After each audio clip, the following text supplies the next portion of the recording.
savoir. Quand on entend ce qu'on entend, On a bien raison de penser ce qu'on pense. Ouais, moi je suis parano. Tous parano. Nous écoute. Bienvenue dans Tous Parano. Aujourd'hui, on vous parle du plus tentaculaire des complots, la mafia.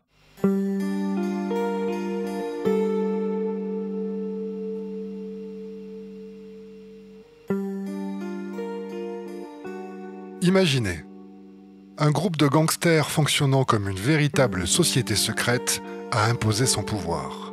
Régie par la loi du silence, cette confrérie impénétrable, organisée en clans, dispose de rites initiatiques mystérieux et fait régner la terreur.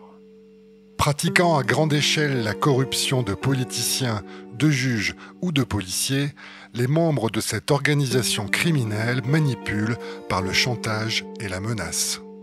Responsable des pires trafics, expert en blanchiment, adepte du racket, il s'adonne également à la torture et à l'assassinat. Formant un gouvernement invisible, les familles qui composent cette organisation ont noué de dangereuses alliances avec les élites politiques et économiques. Truquant les élections, infiltrant les gouvernements et plaçant leurs associés à la tête des États, elles se sont imposées comme un contre-pouvoir total que rien ne vient freiner. Et sans que nous n'en ayons conscience, elles influencent depuis plusieurs décennies les destinées de nos nations. La mafia, c'est l'occasion pour Tous Parano de révéler la part d'ombre de nos démocraties et d'aborder la fascination pour le crime organisé.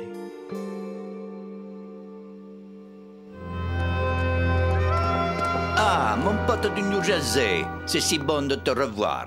Tu as fait bon voyage, Johnny Bouche cousu? Je te le dirai pas. Je comprends. Comment va ta mère? Oh, qui a dit que j'ai une mère? Bon, très bien, finissons-en avec notre affaire. Oui, montrez un peu de respect pour le procédé. Est-ce qu'on doit prendre soin de lui ou prendre soin de lui? Prenez soin de lui. Je sais pas ce qu'il veut dire. C'est la première ou la seconde solution. Je peux pas lui demander où il va prendre soin de moi. Tous parano.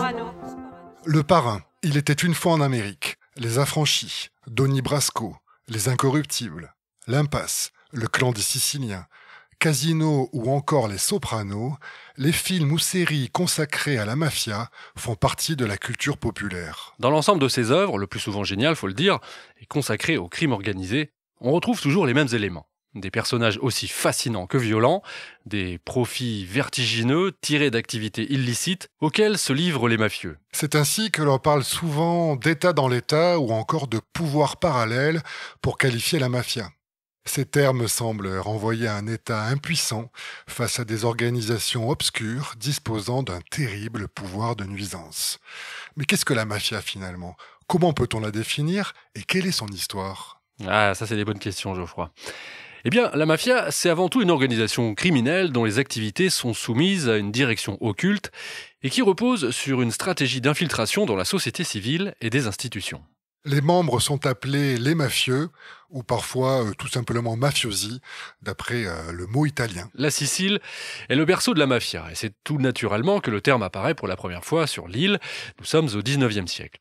On trouve en effet à cette époque plusieurs auteurs qui se mettent à employer le terme mafia. On peut d'abord citer un écrivain féru d'histoire et d'anthropologie nommé Giuseppe Pitrè. Oui, alors lui, il est né à Palerme en 1841 et on peut le considérer comme le pionnier du folklore, une discipline à laquelle il a donné ses lettres de noblesse d'ailleurs, en rassemblant pendant plus de 4 décennies une vaste documentation témoignant des traditions siciliennes et italiennes. On parle de contes populaires, de légendes, de chansons, de proverbes, d'anecdotes et autres curiosités, incluant donc aussi les récits des premiers mafieux. Et Giuseppe Pitrè considérait que le terme mafia était né dans un quartier populaire de Palerme. Un mot qui pouvait être considéré, en dialecte sicilien, comme le synonyme de bravoure ou encore d'audace. Ce sens originel du terme mafia est repris jusqu'à aujourd'hui. Le chercheur Diego Gambetta, auteur d'un ouvrage de référence sur le sujet au début des années 90, estime lui aussi que le terme mafia dérive bien de l'adjectif sicilien mafioso, qui signifie littéralement fanfaronnade.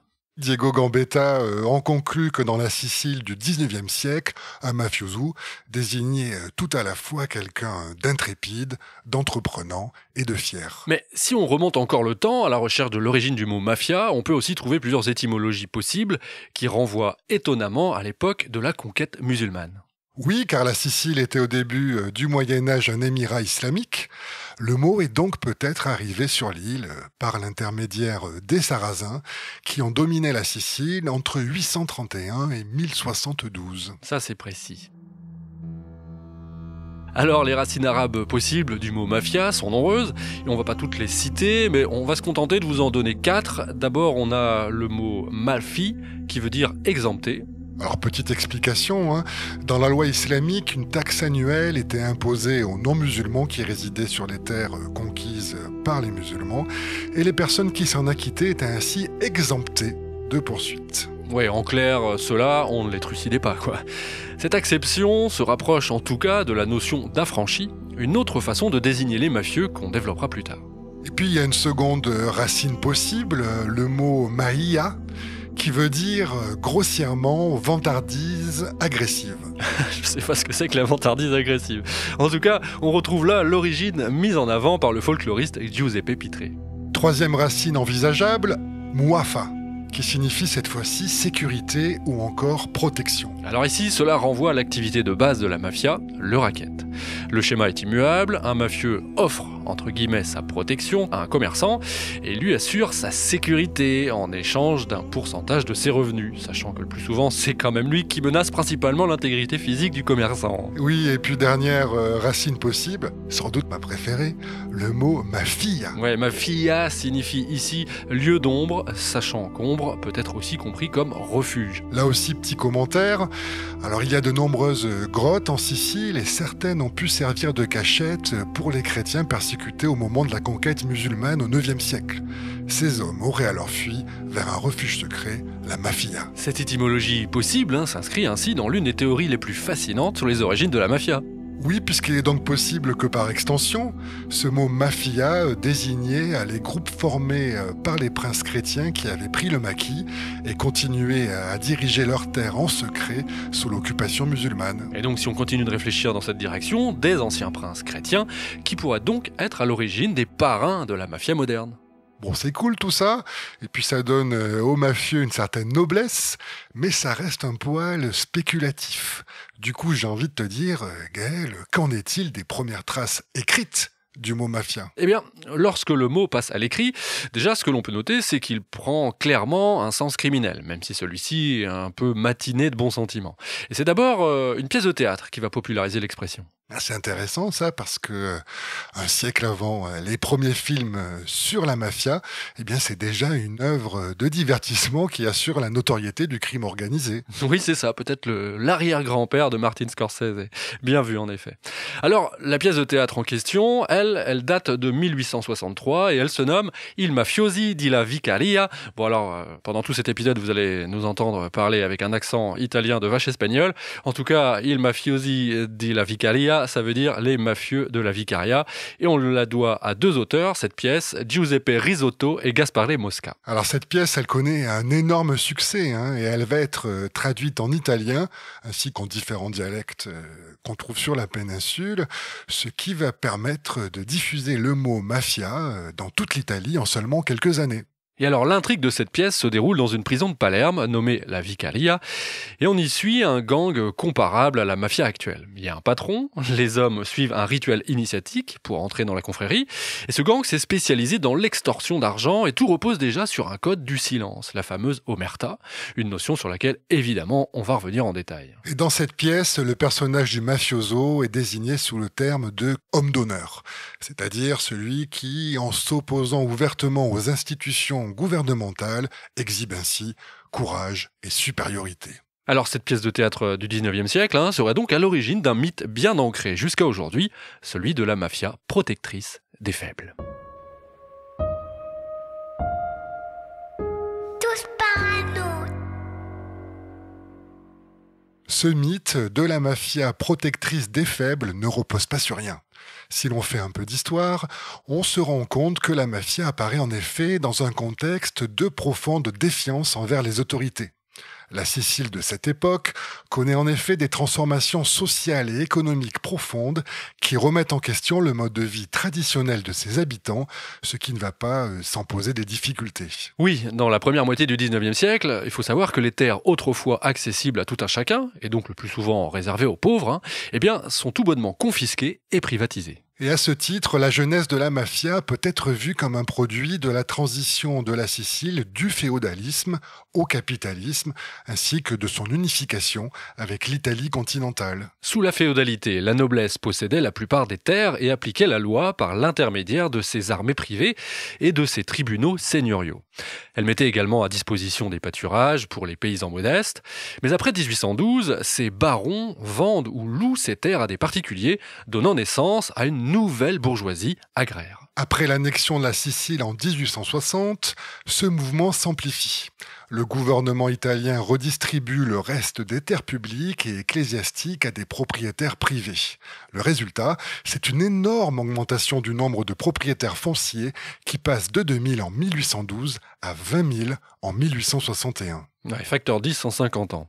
Cette augmentation du nombre de propriétaires fonciers s'accompagne alors d'un plus grand nombre de différends à régler, de contrats à faire respecter, de transactions à surveiller et de propriétés à protéger. Et dans le même temps, les barons libèrent leurs armées privées pour laisser à l'État le soin de faire respecter la loi.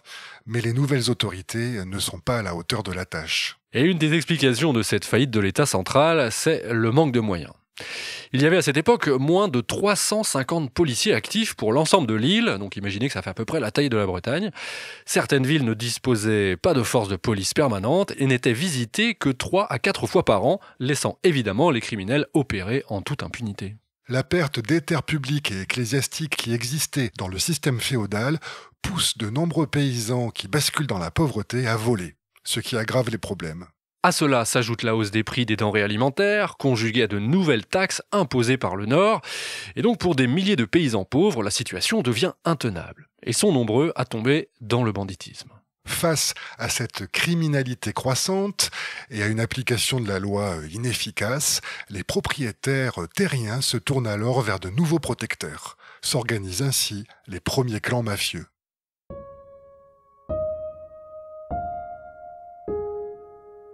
Dans les villes de campagne dépourvues de police officielle, les élites locales recrutent ainsi des jeunes hommes dans des compagnies d'armes, dit-on. Ce sont des milices dont le but est de traquer les voleurs et négocier la restitution des biens volés. Et de fait, celle-ci se montre particulièrement efficace dans l'exercice. Un exemple, fin 19e, alors que la police ne parvient à récupérer le bétail volé que dans 10% des cas, le taux de réussite de ces compagnies d'armes est de près de 95%. Ah, ça ferait rêver nos statistiques de la police. Darmanin. Ces compagnies d'armes sont le plus souvent composées d'anciens criminels, généralement choisis parmi les plus violents d'entre eux d'ailleurs, et quasiment exclusivement recrutés dans les plus basses couches de la société, des hommes que l'on peut considérer donc comme les proto-mafieux. Oui, c'est bien ça qu'il faut comprendre. Ces premiers mafieux sont d'abord des misérables. Ils ont été chassés de leurs terres et ils sont contraints à l'errance. Et ce sont donc au départ des brigands qui louent leurs services aux plus offrants. Mais en parallèle et à l'autre bout de la chaîne, il y a un autre type de mafieux. Le riche, celui qui possède la terre. Et il rémunère les gros bras qui récoltent les taxes que lui doivent les fermiers, et souvent sous la menace de l'arme. Et au fur et à mesure, les liens entre ces deux groupes, ils vont se resserrer. Et plus les difficultés économiques s'accroissent, plus la défiance envers les autorités s'exacerbe, plus l'insécurité augmente, plus la mafia va se développer. Vous l'avez compris, c'est donc indéniablement dans ce contexte d'extrême pauvreté que la mafia voit le jour. Sans conditions extrêmes, les hommes de main sont difficiles à recruter. Et sans hommes de main prêts à exécuter les ordres, il n'y a pas d'organisation. Et au sommet de cette organisation, on trouve bien sûr le parrain. Le chef de clan, c'est celui qui accumule le plus de richesses, celui qui prend toutes les décisions. Et chaque homme lui doit le respect. Celui qui enfreint cette règle doit mourir.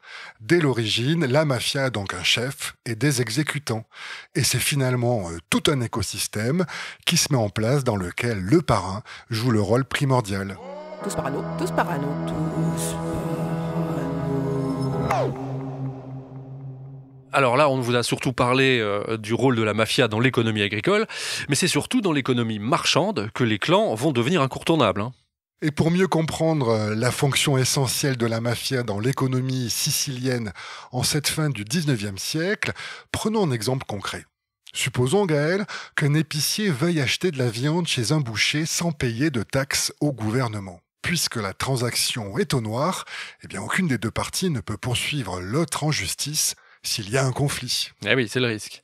Alors si l'épicier a peur que le boucher lui vende de la viande avariée et que le boucher de son côté a peur que l'épicier ne le paye pas, la solution est toute trouvée. Demander au parrain local de superviser cette transaction en échange évidemment d'une commission et qui sera bien inférieure à l'impôt légal. C'est ainsi que si le boucher trompe l'épicier en vendant de la viande pourrie, le parrain châtiera le boucher. Et de l'autre côté, si l'épicier trompe le boucher en ne le payant pas à temps, le parrain punira l'épicier. Une punition qui peut prendre la forme d'une agression violente, mais aussi de menaces envers la famille de l'une ou l'autre des parties, voire du saccage de l'échoppe de l'un ou l'autre des commerçants. Comme l'épicier et le boucher craignent tous les deux le parrain, alors chacun honore sa part du marché. Et ainsi, les trois parties en profitent. Bref, le système est si bien huilé qu'en quelques décennies, les clans mafieux vont prospérer sur l'île.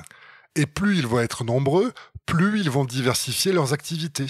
Ouais, c'est clair. À la fin du 19e siècle, ces clans se livrent déjà à différentes activités criminelles. Contrefaçon, meurtre, vol, intimidation de témoins, corruption et que sais-je. Mais plus leurs affaires rapportent et plus ces clans vont avoir tendance à s'affronter pour le contrôle des territoires et des revenus. Et c'est dans ce contexte particulièrement agité que va surgir le premier véritable parrain de la mafia, un certain Don Vito. Tous parano. Tous parano. Tous parano. Présentons donc celui qui va devenir le premier parrain sicilien à parvenir à imposer son autorité sur l'île. Vito Cascioferro est né en 1862 à Palerme. Ses parents sont pauvres et illettrés, et lorsque Vito est enfant, il déménage à la campagne, dans un village nommé Bisacchino. Son père, lui, a trouvé un emploi comme campiere, c'est-à-dire garde armé d'un grand propriétaire terrien. Campiere, c'est alors le poste le plus souvent occupé par un mafieux. Et le petit Vito, lui, ne va pas à l'école. Mais c'est un garçon intelligent, doté d'une insatiable curiosité, comme souvent vous avez remarqué nos personnages dans Tous Parano. Et au sortir de l'adolescence, il va se marier avec le plus beau parti du village, l'institutrice de Bisacchino, qui va lui apprendre à lire et à écrire. Si c'est pas beau l'amour. Une année s'écoule, nous sommes maintenant en 1880 et le jeune Vito est initié. Le voilà qui entre à la suite de son père dans la mafia. Il travaille alors pour le même propriétaire foncier que son paternel en tant que collecteur de revenus. Oui, ça fait joli dans l'intitulé. On imagine bien ce que ça veut dire. Il donne des coups, à mon avis. Oui, on l'imagine d'autant plus volontiers que le casier judiciaire de Vito est très vite particulièrement volumineux.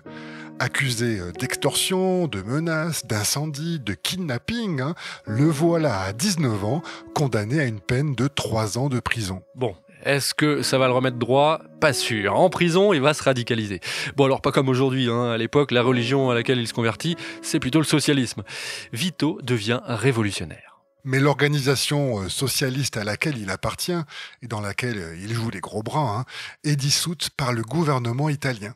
Vito s'exile alors en Tunisie pour éviter de repasser par la casse-prison et là encore, il sème l'agitation en poussant les paysans arabes à se révolter contre les colons européens. Pour échapper à la police, il fuit alors aux États-Unis et fin septembre 1901, il débarque à New York. Et là-bas, Vito se fait rapidement un nom dans le milieu criminel. Son séjour dure un peu plus de 2 ans, puis il revient finalement en Sicile, toujours pour se soustraire à la justice, cette fois-ci à la suite d'une affaire de meurtre, là-bas, aux États-Unis. Et en quelques années, il va alors s'élever dans la hiérarchie de la mafia. Vito Cascioferro devient Don Vito. Et à l'issue d'une guerre de territoire, qui avait débuté avant son ascension, Don Vito va finalement imposer son clan et unifier la majeure partie des familles qui composaient la mafia sicilienne. Et c'est à partir de son règne que l'on va commencer à désigner la mafia sous le terme de Cosa Nostra. Ah voilà, le mot est lâché, Cosa Nostra. Que l'on peut traduire par « ce qui est à nous » ou encore « notre chose ». Et Don Vito, comme personne avant lui, va moderniser les pratiques de cette organisation criminelle. Il va notamment instaurer une nouvelle manière de racketter les commerçants et les propriétaires terriens en échange de sa protection, toujours entre guillemets. Oui, au lieu de leur soutirer de grosses quantités d'argent au risque de les mettre en faillite, ils se contentent de leur extorquer de petites sommes, mais ça de manière régulière. Ils créent ainsi une rente inépuisable pour la mafia. Oui, des petites extorsions d'argent presque indolores, une pratique qu'ils nomment le pizzo, littéralement le bec, en référence à un petit oiseau qui picore de l'eau pour boire. C'est presque mignon. Et voici comment Don Vito parle lui-même du pizzo. Ne ruinez pas les gens avec des demandes d'argent absurdes.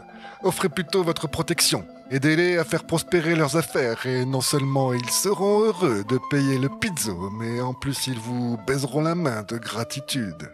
Waouh, j'ai presque envie de te baiser la bagouze, là, moi aussi. En tout cas, ce système lui permet d'accumuler des richesses avec lesquelles il corrompt les juges de Sicile. Mais aussi l'ensemble des élites siciliennes, car Don Vito se mêle aussi de politique, intimidant les électeurs pour qu'ils élisent ses candidats préférés. Faut dire qu'à cette période, seule une petite fraction de la population sicilienne peut voter, de sorte qu'un seul chef mafieux peut contrôler une partie importante de l'électorat et donc ainsi exercer une influence politique considérable. Et en l'espèce, Don Vito propulse au pouvoir des alliés de la mafia, et ce, jusqu'au cœur même du gouvernement. Cela lui permet d'éviter les poursuites, mais aussi de pouvoir persécuter ses rivaux moins bien connectés. Car ce qu'il faut comprendre, c'est que la mafia se développe finalement davantage au sein de l'État que contre lui. Et c'est ainsi que des cliques de politiciens favorables à Cosa Nostra s'enracinent dans le paysage politique italien. Cette influence de plus en plus globale de la mafia, on la voit alors aussi au niveau de ce qu'on appelle aujourd'hui les relais médiatiques. Pour preuve, le portrait hagiographique que lui réserve le journaliste et reporter de guerre, une sommité de la profession en son temps, le dénommé Luigi Barzini, qui va, dans les quelques lignes qui vont suivre, écoutez bien, cimenter la légende du parrain sicilien. Ouais, je cite.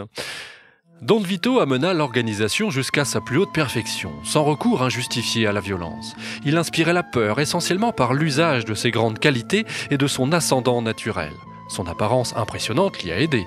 Ses manières étaient princières, son attitude humble mais majestueuse. Il était aimé de tous.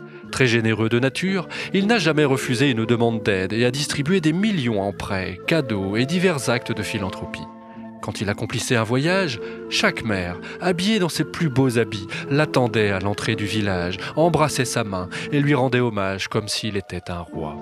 Et il était en quelque sorte un roi. Sous son règne, la paix et l'ordre étaient observés. La paix de la mafia, bien sûr, qui n'était pas celle que la loi du royaume d'Italie aurait imposée. Mais les gens ne s'embarrassaient pas de considérations aussi subtiles. C'est pas merveilleux tout ça ? Oh oui, c'est formidable. Et puis ça donne tellement envie d'y croire.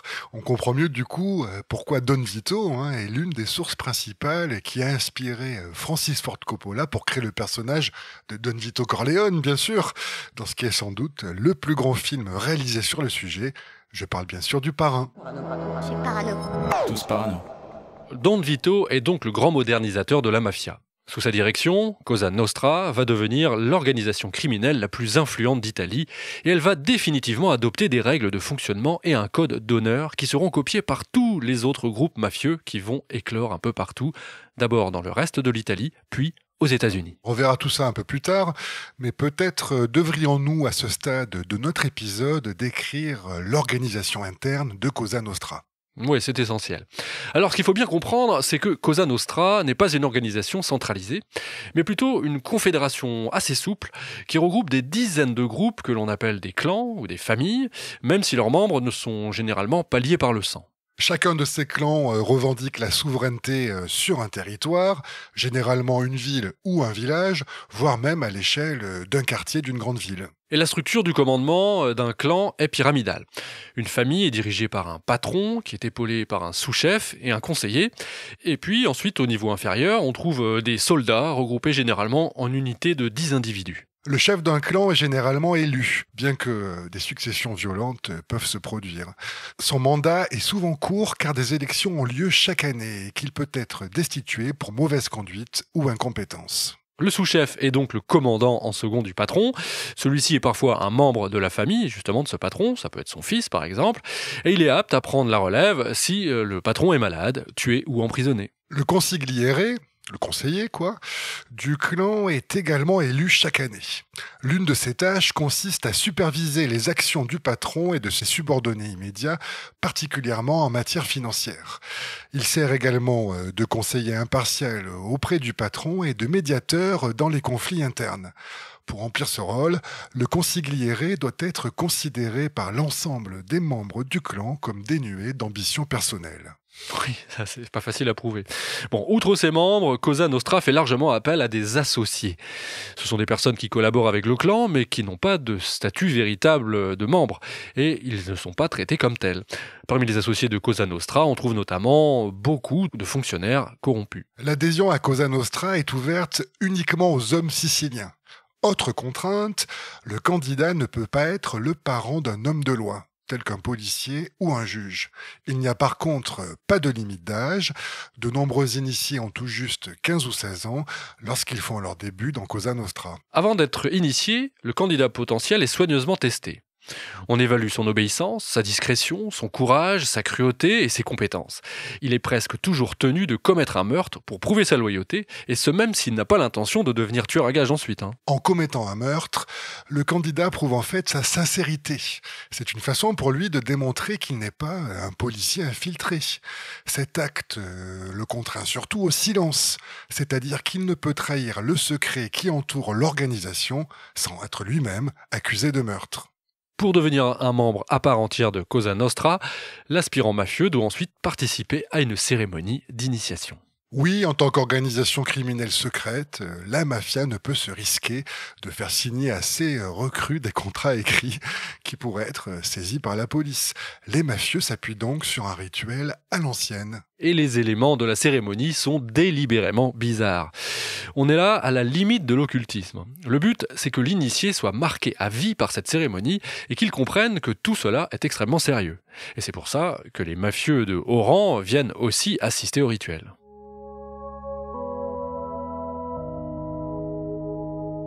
Le déroulement typique du rituel d'initiation est le suivant. Dans un premier temps, la nouvelle recrue est conduite en présence des autres membres du clan au sein d'une réunion secrète. On lui explique les règles de base du clan, et puis son doigt est piqué avec une aiguille par le maître de cérémonie. Quelques gouttes de sang commencent à perler. Elles sont alors versées sur une carte à l'effigie d'un saint catholique. La carte est ensuite enflammée et enfin, tandis que la carte passe rapidement de main en main pour éviter les brûlures, le novice prête serment de fidélité à la famille mafieuse. Le chef de clan adresse alors à l'initié la formule suivante : « Si tu trahis Cosa Nostra, ta chair brûlera comme ce saint. » Ouais, ça fait peur. Une fois enrôlé, l'initié va devoir respecter les 10 commandements de Cosa Nostra, sous peine d'être exécuté par un autre membre de son clan. Et on va vous les livrer, ces 10 commandements, parce que ça donne quand même une bonne idée de l'univers psychologique, on va dire, dans lequel baignent ces hommes. Oui, et puis ça vient aussi battre en brèche quelques idées reçues sur la mafia. Tu y vas ? Oui, alors premier commandement, je cite « Vous ne devez jamais vous présenter directement à un autre homme d'honneur que vous ne connaissez pas personnellement, sans demander à un ami qui vous connaît tous les deux d'être présent. » Alors là, le but de l'intercession d'un tiers, c'est de garantir que les deux membres qui ne se connaissent pas font bien partie de Cosa Nostra. Deuxièmement, c'est assez clair, ne regardez jamais les femmes de vos amis. En 3, ne soyez jamais vus avec des policiers. Ça c'est clair aussi. Quatrièmement, n'allez pas dans les pubs et les clubs. Alors ça c'est vrai que ça va à l'encontre du cliché du mafieux sapé comme un prince qui déboule en boîte de nuit. Cinquièmement, soyez toujours disponible pour Cosa Nostra, c'est votre devoir le plus absolu. Car oui, je commente, il n'y a pas d'exception, et ce même si votre femme est sur le point d'accoucher. En 6, vous devez toujours respecter la hiérarchie au sein du clan. En 7, vos épouses doivent être traitées avec respect. Bon, Attention quand même à celui qui bat sa femme, hein. Même si, vous pouvez vous en douter, l'infidélité, elle n'est pas réellement prohibée. Ouais, du côté masculin, j'imagine. Oui. En 8, si l'un des membres du clan vous demande des informations, vous êtes tenu de toujours lui dire la vérité. 9e commandement, vous ne devez en aucune manière vous approprier une somme d'argent qui appartient à un autre membre du clan ou même à une autre famille. Et enfin, 10e et dernier commandement, vous devez toujours, en toutes circonstances, respecter les valeurs morales de Cosa Nostra, et évidemment, en premier lieu, la loi du silence. Car oui, comme tu viens de le dire, l'omerta, c'est-à-dire la loi du silence, est sans doute la notion qui est la plus essentielle au sein de la mafia. Tout homme d'honneur doit tenir sa langue, il doit préférer l'action à la parole, le silence est d'or, la dénonciation évidemment proscrite. Ainsi, il n'y a pas pire péché pour un mafieux que de trahir ses camarades auprès des autorités. La peine en cas de transgression est évidemment la mort, mais les membres de la famille de celui qui a parlé sont souvent eux aussi assassinés, et y compris les enfants, ça rigole pas. Corollaire de l'omerta, les mafieux sont découragés de consommer de l'alcool ou d'autres drogues, car en état d'ébriété, ils sont plus susceptibles de laisser échapper des informations sensibles. Et de manière plus globale, ils se doivent de cultiver la discrétion en toutes circonstances, ça pour éviter de se faire remarquer par ce qu'on appelle les civils. Et dans une certaine mesure, les mafieux imposent également l'omerta à la population en général. Les civils qui achètent leur protection ou trafiquent avec eux, sans même parler de ceux qui ont le statut d'associés, sont censés se montrer discrets sous peine de mort. Oui, puis bien sûr, il y a l'intimidation des témoins qui est courante. En tout cas, tout cet écosystème mafieux, avec comme base l'omerta, tout cet ensemble de règles de conduite, eh bien, ça va fonctionner du tonnerre. Pour donner un exemple concret, si je reviens à notre Don Vito, eh bien lui, il va être arrêté à 69 reprises et jamais il ne sera condamné. Ouais, trop fort. Et donc il va finir paisiblement sa carrière en sirotant une anisette, les pieds en éventail, confortablement installé sur la terrasse de son hôtel particulier de Palerme, c'est ça ? Eh bien non, car sa 70e arrestation sera la bonne. Ou la mauvaise, ça dépend où tu te places. Car un homme va finir par avoir sa peau. Et je ne parle pas de n'importe qui, puisqu'il s'agit en toute simplicité du Duce. Mussolini ? Altrimenti è un protocollo dettato dalla vendetta, dal rancore o dalla paura. Eh oui, Benito lui-même. Quand celui-ci parvient à la tête de l'État italien, eh bien, il décrète une guerre totale contre le crime organisé. Et c'est surtout Cosa Nostra qui est dans son viseur. On est en 1925, le dictateur fraîchement élu lance une campagne pour asseoir le fascisme dans tous les aspects de la vie sicilienne. La mafia résiste et menace donc son pouvoir et son autorité. Mussolini est convaincu qu'il doit donc impérativement éliminer la mafia s'il veut consolider sa position de leader. Et puis surtout, en se lançant dans une guerre totale contre la mafia, il peut faire d'une pierre deux coups. Car ça lui donne une excuse toute faite pour réprimer ses opposants politiques sur l'île. La plupart des politiciens siciliens qui ne sont pas de son bord ont des liens en fait ténus avec la mafia. Mussolini va donc nommer un nouveau préfet à Palerme. Et il va alors lui accorder des pouvoirs spéciaux pour lutter contre la mafia. Une véritable armée de policiers, de carabiniers et de miliciens est formée. Son but, arrêter le maximum de suspects possibles, quitte à prendre des innocents dans ses filets. Le nouveau pouvoir fasciste utilise alors des méthodes similaires à celles de Cosa Nostra, voire plus extrêmes encore. Pour forcer les suspects à se rendre, les autorités prennent les familles des mafieux et leurs associés en otage. Elles vendent aussi leurs biens, abattent leur bétail ou même recourent à la torture. Et c'est ainsi qu'en 1928, c'est plus de 11 000 suspects qui sont arrêtés. 1200 d'entre eux sont reconnus coupables et emprisonnés, et beaucoup d'autres sont déportés ailleurs en Italie sans aucune autre forme de procès. Pour Cosa Nostra, c'est l'hécatombe, vous le comprenez. Et dans le lot de ces arrestations, donc, on trouve le grand chef de Cosa Nostra, Don Vito lui-même. Celui-ci, comme nous l'avons dit, est donc arrêté pour la 70e fois. Il est inculpé cette fois-ci pour sa participation à 20 meurtres, 8 tentatives de meurtre, 5 vols avec violence, 37 actes d'extorsion et 53 autres délits, dont des violences physiques et des menaces. Et étant donné le climat hyper répressif de l'époque, il ne peut, comme à son habitude, se soustraire à la justice. Le parrain a perdu tous ses soutiens politiques. Les temps ont changé. Mais Don Vito a quand même droit à un procès en bonne et due forme. L'affaire est d'ailleurs très suivie par les journaux italiens et le parrain sicilien marque les esprits. Il garde le silence tout au long des débats. Omerta oblige, hein. C'est pas un vieux singe qu'on va apprendre à faire des grimaces. Toujours est-il que le 27 juin 1930, il est finalement condamné à une peine de prison à perpétuité. Don Vito est déclaré coupable, mais seulement d'un meurtre, le ministère public ne parvenant pas à approuver son implication dans les autres crimes pour lesquels il a été inculpé.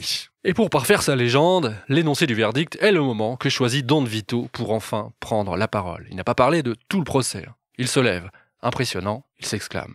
« Messieurs, comme vous avez été incapables d'obtenir la preuve d'aucun des nombreux crimes que j'ai commis, vous en avez été réduits à me condamner pour le seul que je n'ai pas commis. » La classe quand même. Je parle pas de ton imitation. J'avais bien compris. Bref, avec un accent comme le mien, on n'impressionne personne, mais lui, évidemment, il va faire date. Vous l'avez compris, l'avènement du fascisme va porter un coup terrible à Cosa Nostra. La mafia sicilienne est alors écrasée. Cela dit, si Cosa Nostra apparaît diminuée comme jamais, c'est un effet trompe-l'œil. Car de l'autre côté de l'Atlantique, la mafia sicilienne, par le jeu de l'immigration de nombre de ses membres, possède de solides ramifications. Oui, Cosa Nostra a engendré sur le sol des États-Unis un véritable monstre qui connaît dans les années 20 et 30 son âge d'or. On parle bien sûr de ce qu'on appelle la mafia italo-américaine. Et avec elle, le crime organisé va basculer dans une nouvelle dimension. Et on vous raconte ça tout de suite. Tous parano, Tous parano. L'existence des gangs, plus ou moins organisés, est historiquement avérée aux États-Unis depuis le début du 19e siècle, et leur lien avec l'immigration est évident. Oui, car aux États-Unis, l'identité des premiers gangs repose à la fois sur un territoire, mais aussi sur des bases ethniques. Cela s'explique par le fait que les immigrés récents sont à la fois protégés et exploités par leurs propres compatriotes installés depuis plus longtemps sur le sol américain. Mais aussi que dans le même temps, les Américains de souche, ceux que l'on appelle les WASP, l'acronyme pour White Anglo-Saxon Protestants, rejettent ces immigrés pauvres, quasiment tous catholiques, qui ne parlent pas ou peu l'anglais, à l'exception des Irlandais, et dont les coutumes sont considérées comme barbares. Et c'est ainsi que la jeunesse de ces groupes d'immigrés, regroupés dans les quartiers les plus miséreux des grandes villes, tombe souvent sous la coupe des gangs, et ce d'autant plus que ces derniers n'hésitent pas à embrigader ces enfants. Des jeunes qui sont donc issus de l'immigration, comme on dirait aujourd'hui pour qualifier la jeunesse des cités, et qui apprennent très tôt les leçons de la rue. Ils en tirent une grande dureté, et ils vont constituer une formidable armée de réserve pour le crime organisé. Et puis plus globalement, l'essor économique et démographique rapide des États-Unis au cours de ce 19e siècle offre de nombreuses occasions de trafic. Le pays est très grand, la police ne peut pas être partout et tout est à faire. Sans parler du fait que tous les émigrés qui s'installent aux États-Unis viennent avec l'espoir d'avoir une vie meilleure. Et tous les moyens sont bons pour se faire une petite place au paradis. Oui, dans cet enfer. Et en ce sens, on peut considérer que l'essor du crime organisé aux États-Unis est indissociable de la construction du rêve américain, le fameux American Dream. Et ce qui va caractériser ces gangs, en comparaison bien sûr de la mafia sicilienne, eh bien c'est leur violence qui atteint vite des niveaux paroxystiques. Car l'Amérique, et ça ne date pas d'aujourd'hui, c'est aussi la culture des armes. Oui, il y a là une profusion d'armes à feu qui n'a rien à voir avec la situation en Sicile et dans le sud de l'Italie à la même époque, où le nombre d'armes en circulation est beaucoup plus faible. Plutôt que de se contenter de couteaux, comme c'était souvent le cas en Italie, eh bien là, ces gangs se mettent à utiliser massivement le fusil à canoncier, plus connu sous le nom de mafia gun d'ailleurs, le revolver aussi, qui a l'avantage, contrairement au pistolet, de ne pas éjecter de douille, ce qui empêche de déterminer leur empreinte balistique. Et puis, au tournant du XXe siècle, ces gangs vont passer à des armes plus meurtrières encore, en particulier le fusil à canon rayé et la mitraillette Thompson, devenue célèbre grâce au cinéma. Ah oui, une mitraillette avec une crosse en bois et puis un chargeur soit vertical, soit le fameux chargeur à camembert. En tout cas, c'est à ce moment-là que la mafia italo-américaine va connaître son premier véritable essor et s'imposer comme la principale organisation criminelle dans le pays. On va alors la désigner sous le nom de la Cosa Nostra, pour marquer sa filiation avec la mafia sicilienne. Oui, précisons tout de suite qu'on ajoute traditionnellement, comme tu viens de le faire, l'article « la » quand on parle de la mafia américaine pour la distinguer de sa grande sœur sicilienne. Et cette Cosa Nostra américaine va émerger dans 3 villes majeures. D'abord la Nouvelle-Orléans, puis Chicago et surtout New York, en suivant les vagues d'immigration en provenance de Sicile et d'autres régions du sud de l'Italie. Tous parano. Je crois que je suis parano. Tous parano.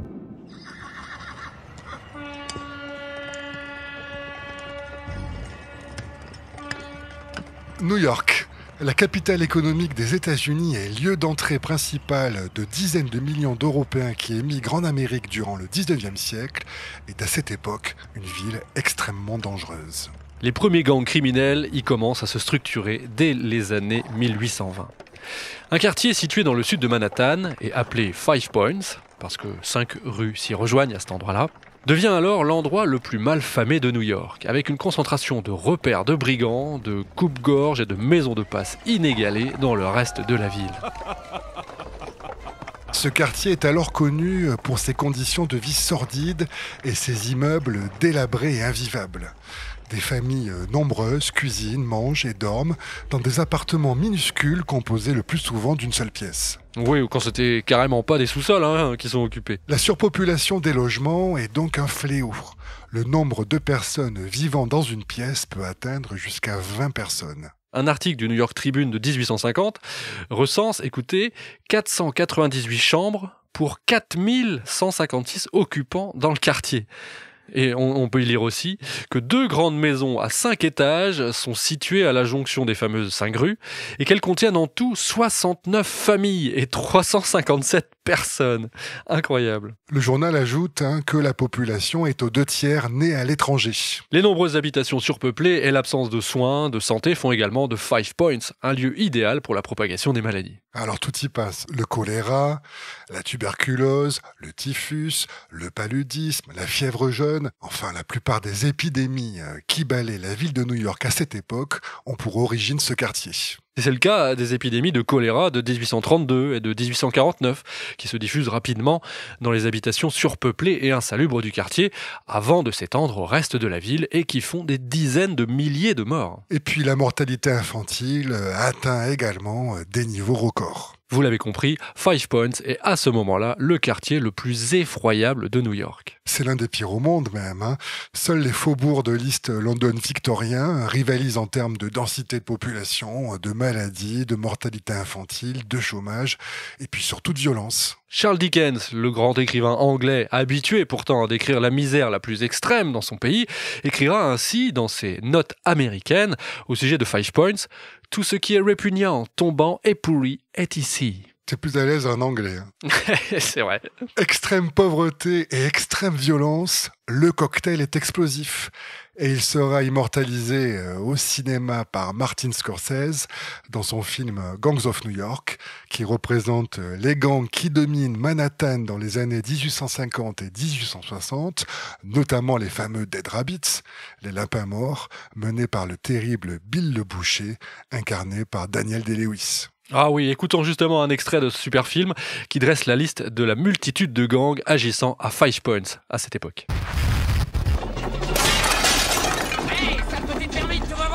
Les Five Points, Paradise Square.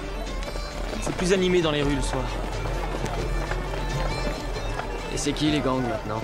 Alors il y a les Matineaux et les Anges du Marais, les pilleurs de bateaux sur le fleuve. Les Crapauds qui recrutent les matelots de force du côté de Bloody Angle. Les Débraillés, avant c'était des brutes, maintenant c'est les dandys de la rapine. Ils traînent dans Murderers Alley avec des allures de Shintok. Tu te souviens de Maggie la tigresse? Elle tenait un tripot. Sauf qu'elle a sifflé toute sa cave et qu'elle s'est retrouvée à la rue. Magnifique, bravo. Elle mange à tous les râteliers. Il y a les cabochards, ils débarquent du fin fond de leur cambrousse. Ils baragouinent un patois qu'il n'y a que qui comprennent. Et eux, ce qu'ils aiment, c'est dérouiller les flics. Il y a les arpenteuses de Ragpicker's Row. Elles bossent allongées sur le dos et avec leurs mains, elles t'étranglent. Elles sont tellement pourries que personne ne leur parle, à part les cabochards. Elles comprennent pas ce qu'ils disent. Le gang des abattoirs et les cyclones de Broadway.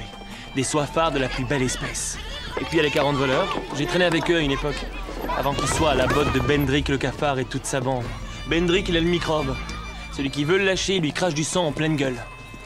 Les Anglais ne sont tous qu'une bande de fripouilles et de rapaces. Il est grand temps. Les Américains pur sang, eux, ils se considèrent comme un gang, mais tout ce qu'ils font, c'est qu'ils passent leur temps à maudire l'Angleterre. Est-ce qu'il y a un seul Américain qui a autant de cran que les lapins morts?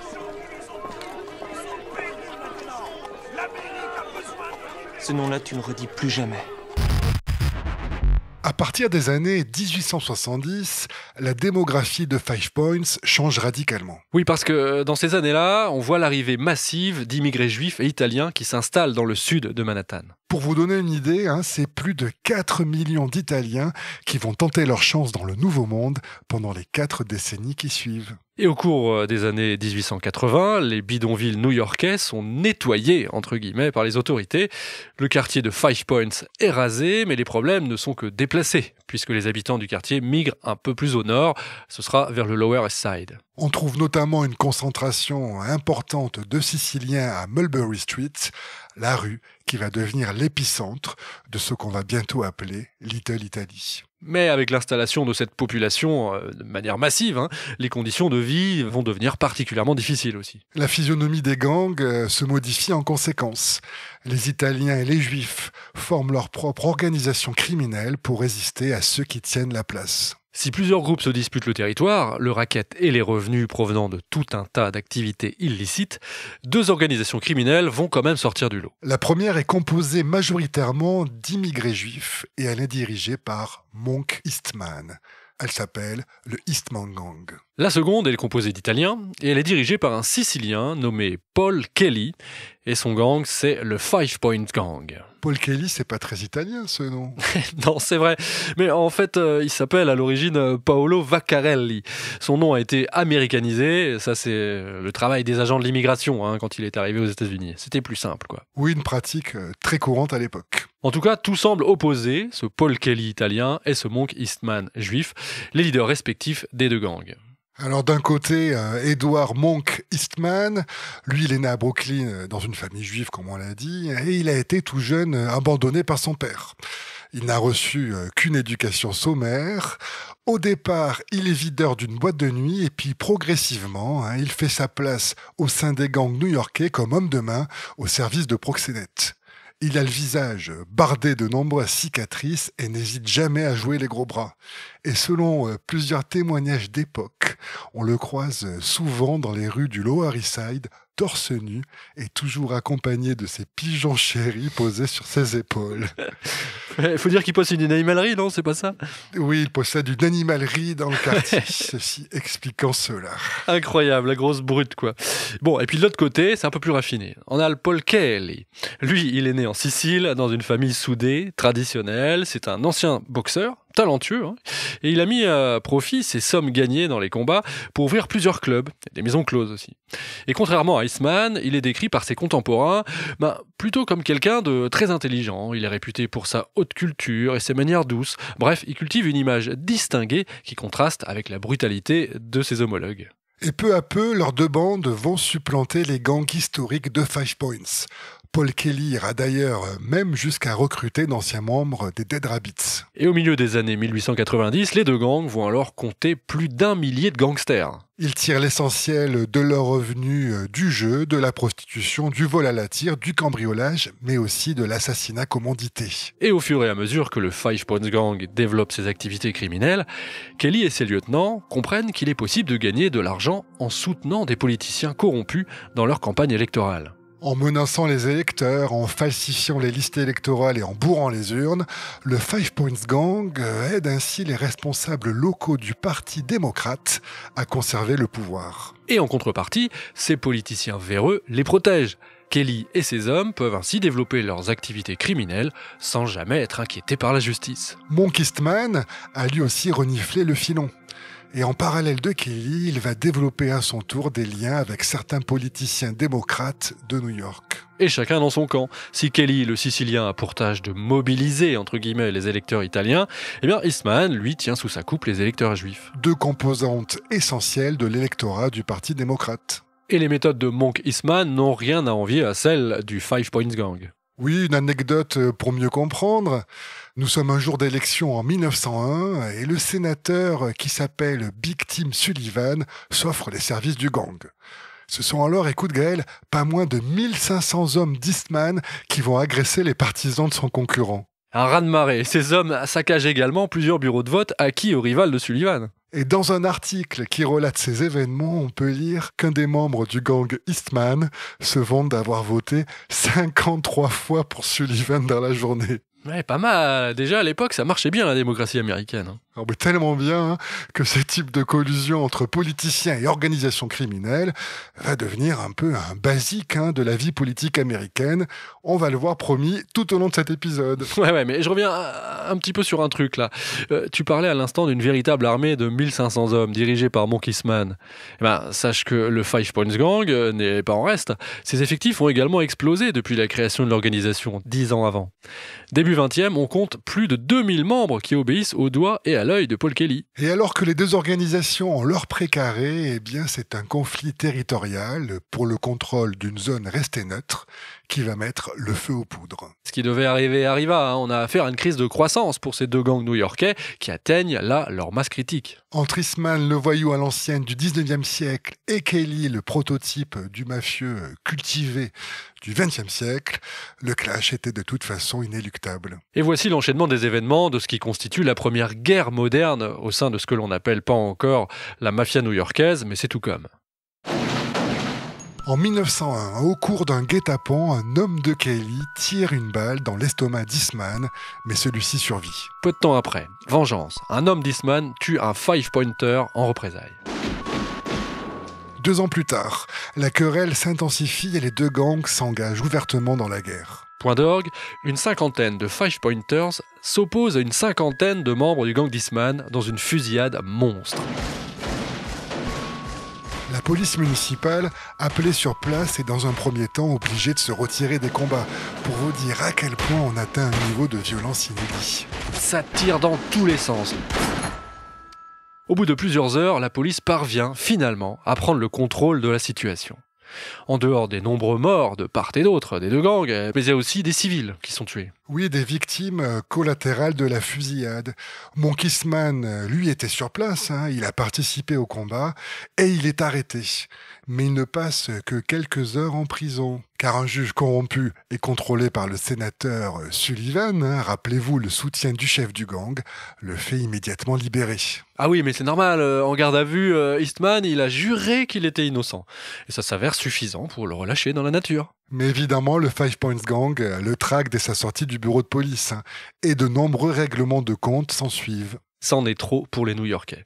Et les élus de la ville ne peuvent plus ignorer le mécontentement des électeurs. L'un des principaux politiciens de New York, le député démocrate Tom Foley, convoque donc Kelly et Eastman. Son message est clair, ils ne bénéficieront plus d'une protection politique s'ils ne parviennent pas à résoudre leurs différends frontaliers. La paix est alors rétablie pendant une courte période. Mais ça va ne durer que 2 mois, puisque ensuite les règlements de compte redémarrent. Les autorités réunissent alors à nouveau les deux dirigeants et on décide de régler le conflit par un moyen qui a de quoi surprendre. Ouais, ça c'est complètement incroyable. Alors écoutez bien, un match de boxe est organisé entre les deux hommes. Celui qui gagne remporte le territoire tant convoité par les deux gangs.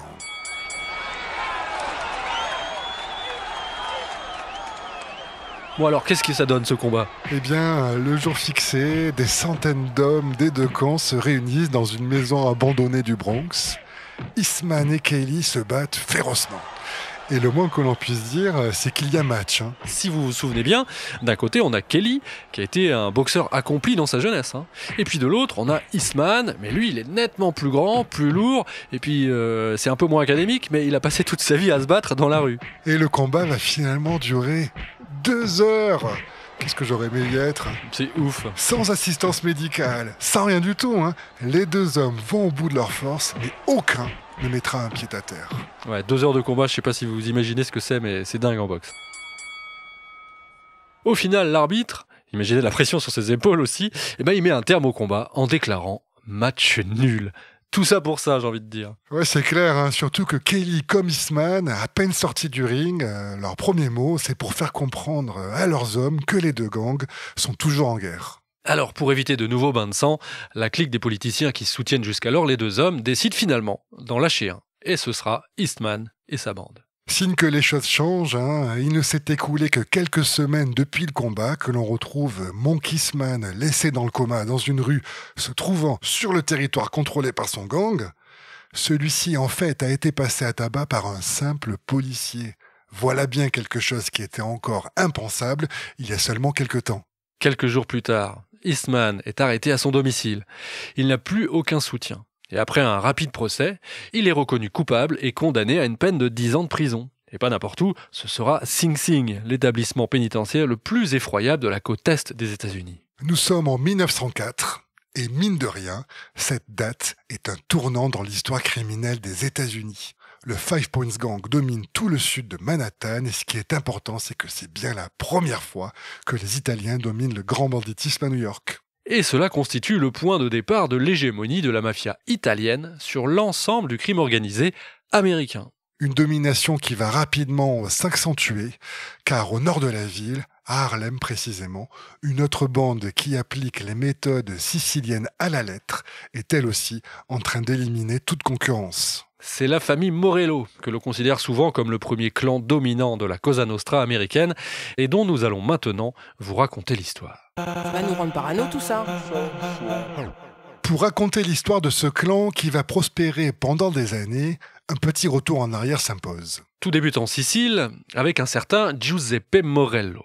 Lui, il est né à Corleone en 1867. Corleone, si c'est le nom du célèbre parrain de Francis Ford Coppola, bien sûr, c'est aussi celui d'une petite ville de 10 000 habitants située au nord-ouest de l'île et qui est réputée comme étant l'endroit tout simplement le plus criminogène de Sicile, en raison principalement des agissements du clan Corleone, le clan considéré comme le plus violent et impitoyable de Cosa Nostra. Revenons au cas du jeune Giuseppe. Son père meurt quand il n'a que 5 ans et sa mère se marie en seconde noces 1 an plus tard avec un membre du clan Corleone, justement. Le couple aura 7 enfants et au sortir de l'adolescence, Giuseppe Morello est initié et il fait ses débuts dans la mafia. Et en dépit de sa jeunesse et de son handicap, car il a une main droite déformée qui ressemblait, dit-on, à une griffe, eh bien, il ne tarde pas à se faire un nom au sein de Cosa Nostra. Et il se marie aussi, il a 22 ans, le voilà déjà père de 2 enfants. Son parcours au sein du clan est classique. Il commence comme simple soldat en faisant de l'extorsion, et puis il est repéré par des cadres de Cosa Nostra qui remarquent son intelligence. Il se spécialise alors dans la fabrication de fausses monnaies et grimpe dans la hiérarchie du clan. Mais en 1892, il est accusé d'un meurtre à Corleone, la ville. Pour se soustraire à la justice, il s'enfuit. Où ? Eh bien, aux États-Unis. Et à cette époque, c'est l'un des tout premiers membres éminents de Cosa Nostra à émigrer en Amérique. L'année suivante, il est rejoint par presque toute sa famille. Sa femme, ses 2 enfants, sa mère, son beau-père et 5 de ses frères et sœurs qui déboulent en bateau. Oui, on imagine l'ambiance à Ellis Island, les Morello débarquent en force dans la grosse pomme. Bon, cela dit, ils vont pas rester longtemps sur la côte Est, puisque toute la famille Morello déménage à la Nouvelle-Orléans quelques mois après leur arrivée. Mais la surprise, pourrait-on dire, les Morello décident de rentrer dans le rang. Comme si en quittant l'Europe, ils souhaitaient rompre avec leur passé criminel. Oui, Giuseppe et son beau-père acquièrent une ferme à la campagne, non loin de la ville Nouvelle-Orléans. Ils y cultivent du coton, mais bon, la petite entreprise ne décolle pas vraiment. Et pire, un Morello tombe malade, il attrape le paludisme, et la famille décide alors de revenir vivre en ville. Les Morello déménagent donc à nouveau et ils s'installent cette fois-ci définitivement à New York. Oui, je sais pas si l'air y est plus sain, mais bon. Giuseppe s'essaye alors à différentes entreprises commerciales, plus ou moins légales, et là encore, le succès n'est pas au rendez-vous. Morello perd pas mal d'argent dans des investissements un peu foireux, notamment une usine de dattes, ça c'est cocasse, usine de dattes qui fera faillite. Et puis, son épouse décède. Peut-être justement l'air malsain de la ville. Il décide alors de revenir aux fondamentaux, en fondant un gang en bonne et due forme. Ce gang, c'est la bande de la 107e rue. Et il va devenir vite incontournable dans le paysage criminel new-yorkais. Oui, je ne sais pas si c'est dû à son physique. En tout cas, Giuseppe hérite d'un surnom à ce moment-là, The Clutch Hand. Ça, c'est pas si facile que ça à traduire. Disons que clutch, ça désigne quelqu'un qui sait garder la tête froide sous une très forte pression. En 1903, l'année, comme on l'a vu, où la guerre qui oppose le gang Eastman et les Five Pointers de Paul Kelly est à son paroxysme dans le sud de New York, il commence à se bâtir un petit empire, lui, de son côté, au nord de la ville, en reproduisant les méthodes de Cosa Nostra.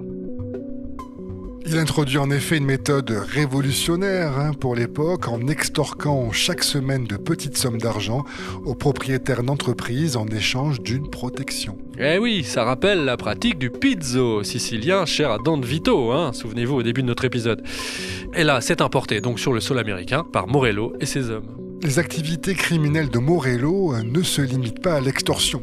L'usurpation de prêts fait aussi partie de la panoplie déployée par le gang, que l'on commence à appeler, à l'instar des clans siciliens, la famille Morello.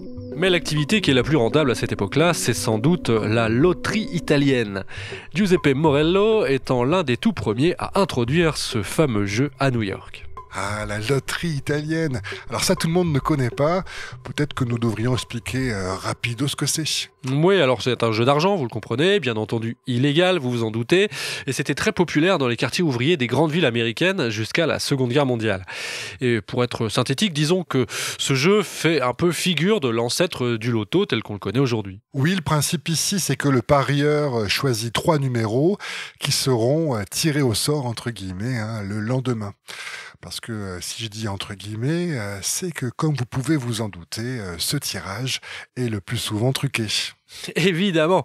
Alors il y a tout un écosystème associé à cette loterie italienne.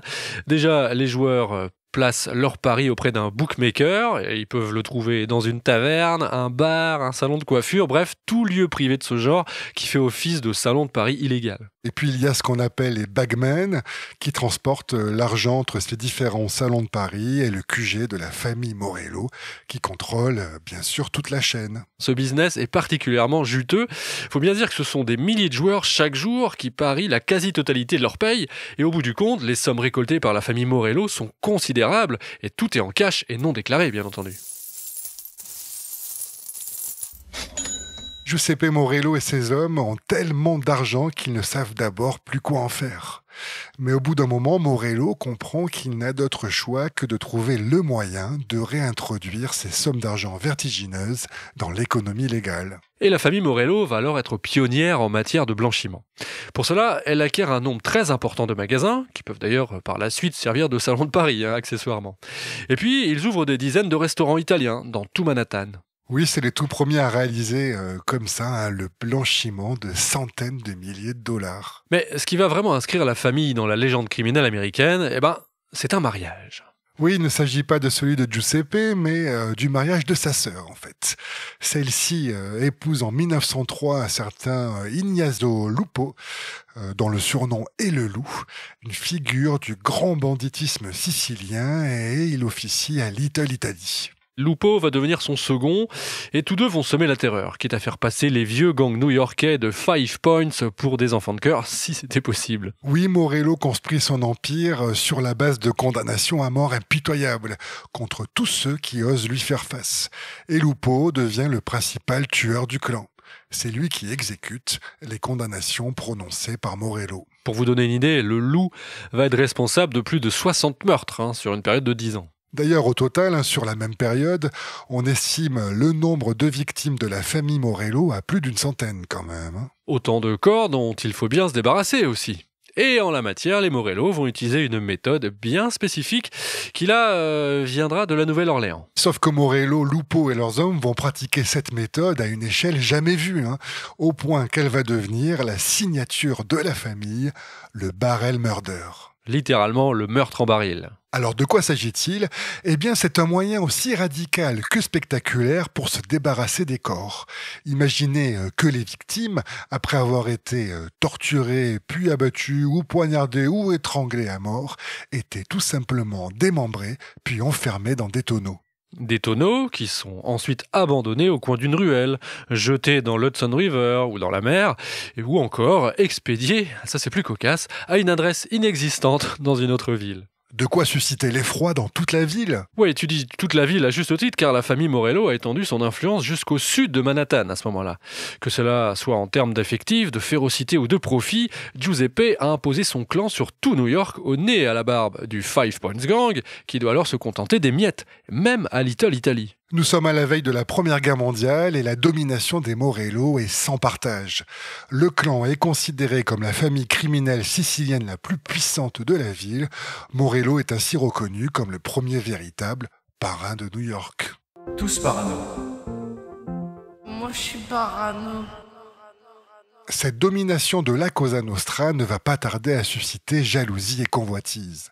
Sachant qu'à New York, le principal rival de la Cosa Nostra, c'est une autre organisation mafieuse venue d'Italie, la Camorra. Oui, alors la Camorra, elle est née à Naples, à la fin du 19e, et contrairement à Cosa Nostra, elle s'est développée initialement en ville, et non à la campagne. Et cette Camorra est très intégrée dans la population, surtout dans les milieux les plus pauvres.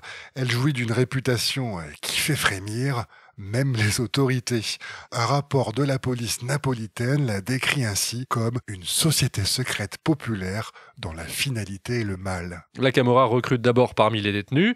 L'organisation se développe autour d'une centaine de familles pratiquant la contrebande, le chantage, la corruption, le vol et le meurtre. Et à la différence de la mafia sicilienne, la Camorra n'adopte jamais de hiérarchie globale, ce qui suscite de nombreux conflits en interne. Mais plus intéressant encore, elle devient, et peut-être encore plus qu'en Sicile, un interlocuteur privilégié du pouvoir en place. Et ça, on l'explique à cause des spécificités de la société napolitaine de l'époque. Pour comprendre, il faut savoir que Naples est au 19e siècle la troisième ville la plus peuplée d'Europe, derrière Londres et Paris.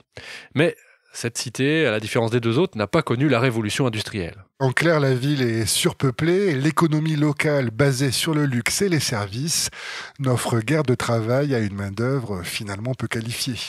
Les classes laborieuses habitent en centre-ville et étant donné l'extrême pauvreté qui y règne, les soulèvements populaires sont légion.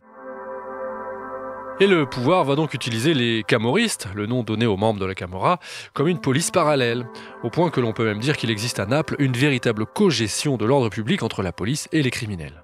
Et à la fin du 19e siècle, au moment donc de l'unification italienne, la Camorra va jouer un rôle essentiel dans la répression des opposants politiques. Ouais, c'est d'ailleurs à cette époque que la Camorra va véritablement se structurer en 3 niveaux. D'abord, on a la basse Camorra qui regroupe les activités historiques, le vol, le chantage, l'exécution. Ensuite, on a la haute Camorra qui a recours au crime organisé pour faire fructifier ses affaires. Et puis ensuite, on a la Camorra administrative qui, elle, tient les manettes de la ville. Là, le clientélisme et les détournements de fonds se généralisent et les scandales se multiplient. La situation est tellement détériorée que les autorités centrales s'en inquiètent. Début 20e, une première vague de répression s'abat ainsi sur la mafia napolitaine et il en résulte une émigration massive de camorristes vers les Amériques qui fuient la police. Et nous voilà donc de retour aux États-Unis. Tous parano. Comme nous l'avons vu plus tôt, New York est la porte d'entrée des migrants italiens. Une nombreuse communauté napolitaine s'y installe durablement. Terre de prédilection des Napolitains, Brooklyn. Les camorristes vont diriger le quartier avec à leur tête un certain Pellegrino Morano qui en devient le parrain en 1907. Extrêmement ambitieux, décrit volontiers comme étant totalement mégalo, il s'est hissé au sommet de la Camorra en créant un réseau de salles de jeu clandestines qui rapporte beaucoup d'argent. Et puis, il touche aussi à quelque chose de complètement nouveau, on peut même dire que c'est le tout premier à s'y livrer, le trafic de cocaïne. Son quartier général est basé dans un restaurant italien de Coney Island qui s'appelle le Navy Street Café. On y reviendra. Et il y rencontre souvent ses subordonnés pour dîner et il est connu pour son dédain vis-à-vis des Siciliens. Eh oui, là il lève son verre et on raconte qu'il a pour leitmotiv « Longue vie, prospérité aux Napolitains, mort et destruction à tous les Siciliens !» Ouais, c'est tout un programme. Et en 1914, Pellegrino Morano décide d'entrer en conflit avec la famille Morello, donc la Cosa Nostra. Oula, là, attention les oreilles. D'un côté, on a Morano, donc le Napolitain, la Camorra, et de l'autre côté, on a Morello, la Cosa Nostra, Sicile, c'est ça. C'est ça, et tous deux donc rentrent en conflit pour le contrôle du racket des quartiers italiens de New York, avec en jeu notamment le contrôle de la loterie. Donc le Napolitain Morano veut prendre le contrôle complet du crime organisé new-yorkais, et ça passe donc par l'élimination de ses rivaux siciliens. Oui, le boss de New York, Giuseppe Morello, dont on vous a parlé il y a quelques instants, et à ce moment-là, il purge une peine de 20 ans de prison. Et donc c'est son plus jeune frère qui s'appelle Nicola Terranova Morello qui a pris en main la direction de la famille. Et le boss de la Camorra estime que celui-ci n'est définitivement pas de la même trempe que son aîné. Et de fait, il n'a pas tout à fait tort. Après l'arrestation de Giuseppe Morello, la famille sicilienne s'est scindée en deux. Tous ses membres ne reconnaissent pas l'autorité du nouveau patron des Morello et ils sont nombreux à avoir intégré un nouveau clan rival. Une scission qui est source de nombreux conflits et qui fragilise l'image de la famille sicilienne. Tous les signaux sont au vert, il est temps de passer à l'action. Morano et ses hommes envahissent le territoire de la famille Morello, avec une double offensive, d'abord à Harlem, puis à Manhattan, mais là ils ne parviennent pas à s'imposer. Et c'est ainsi que la guerre entre la Camorra napolitaine et la Cosa Nostra sicilienne débute vraiment. Et en 1914, après 2 ans de règlement de compte et de violence extrême, Morano décide de frapper la tête de commandement des Siciliens. Et pour cela, il met au point un complot. Morano, il fait mine de proposer une trêve à la Cosa Nostra. Alors, le jeune Nicola Terranova Morello, accompagné de son garde du corps et de son second, se présente donc au lieu de rendez-vous, le café de Navy Street, qui est le QG des Morano, pour rappel. Lorsque ceux-ci atteignent le seuil du café, 5 camoristes se dirigent vers les 3 hommes et les exécutent à bout portant. Niccolo Terranova Morello meurt sur le coup. Pas inquiet par la présence de témoins, omerta oblige, les Napolitains savourent leur triomphe. Un triomphe qui va être de courte durée, car l'un des 5 tueurs camoristes à avoir participé au guet-apens est arrêté par la police quelques semaines après ces événements. Afin d'éviter la peine de mort, il devient témoin pour le gouvernement, fait des aveux complets et charge son patron, Pellegrino Morano, du meurtre du boss de la famille Morello. Et par un singulier retournement de situation, les camoristes perdent leur chef, alors même qu'ils pensaient en avoir fini avec la Cosa Nostra. En effet, Morano est inculpé pour l'assassinat du chef sicilien et il est condamné à la prison à vie. Nous sommes en 1917. Petite anecdote d'ailleurs qui témoigne de la folie de cette époque. Lorsque Morano sort du tribunal, une foule en liesse repousse les policiers qui encadrent le parrain déchu pour l'emmener à la prison. Et dans les journaux de l'époque, on peut lire que des dizaines d'hommes se pressaient pour embrasser les mains de l'ex-patron de la Camorra, allant même jusqu'à s'agenouiller devant lui. C'est quand même incroyable comme anecdote. 1917, là encore, une date essentielle dans l'histoire de la pègre américaine. Le pouvoir bascule définitivement du côté de la Cosa Nostra, qui devient alors la seule organisation mafieuse originaire de l'Italie présente sur le sol américain. Alors c'est un peu compliqué, il y a une histoire d'amnistie notamment, mais au final, les Napolitains de la Camorra américaine qui ont survécu au conflit vont intégrer plusieurs familles qui étaient jusqu'alors composées uniquement de Siciliens. Et à l'issue de ce processus de recomposition, eh bien la Cosa Nostra a complètement absorbé la Camorra. Et de nouveaux hommes vont s'imposer, faisant entrer la Cosa Nostra dans son âge d'or. D'autant plus qu'en 1920, un événement politique majeur va tout changer. Nouveau chapitre de notre histoire de la mafia, voici venu le temps de la prohibition.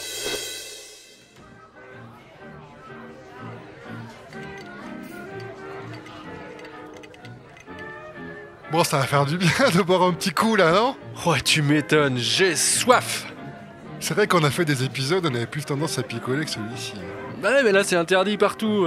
Ici, tu crois que ça craint ? De boire un coup, tu veux dire ? Bah ouais, c'est la prohibition quand même. Mais regarde autour de toi, tout le monde est torché là. C'est dingue en fait. Ouais, c'est clair.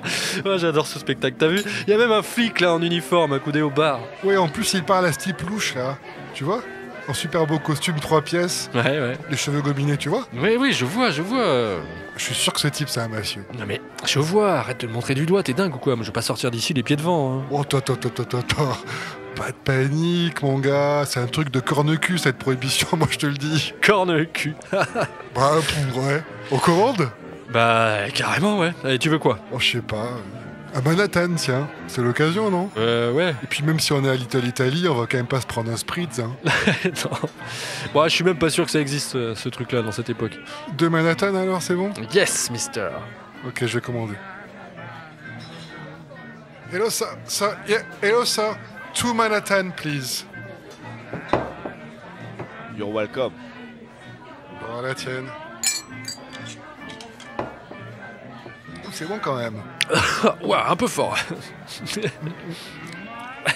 Mais c'est bon, top qualité. C'est étonnant. C'est ce qui est étonnant aussi, pour des gars du 21e siècle comme nous. Non. Le prix. Ah bon ? T'as payé combien ? 20 cents pour les 2 verres. Pour les 2 verres ? Ah putain, bon, on va se mettre une race là. Allez, on va jamais réussir à finir l'épisode. Ouais, t'as raison, faut être sérieux là. Je te propose un petit cul sec, on y retourne. Ah, ok. Mais promets-moi qu'on y revient quand même après. Hein. Oui, non mais t'inquiète, des bars clandestins, de toute façon, il y en a partout. Alors, ok. Allez hop, cul sec. Bon, on y va, ouais. 1, 2, 3...